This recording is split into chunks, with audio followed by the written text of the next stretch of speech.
আসসালামু আলাইকুম এভরিওয়ান, সবাই কেমন আছেন? আশা করি সবাই ভালো আছেন। আজকে আমি রান্না করব সরিষা ইলিশ।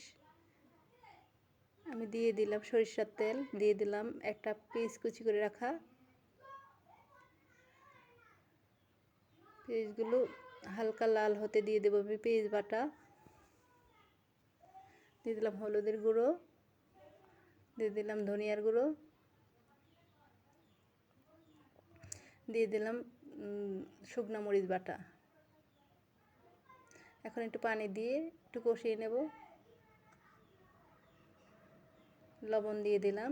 আমি মশলাগুলো ধাপে ধাপে অ্যাড করতেছি, একবারে অ্যাড করছি না। এখন দিয়ে দেবো সরিষা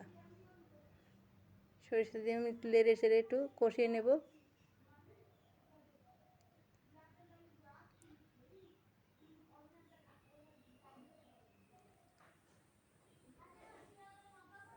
দিয়ে দেবো কাঁচামরিচ ফালি।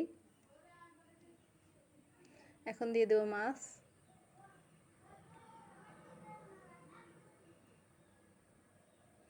মাছটা দিয়ে আমি উল্টে পাল্টে নেব। উল্টা পাল্টা হয়ে গেলে দিয়ে দেবো একটু পানি।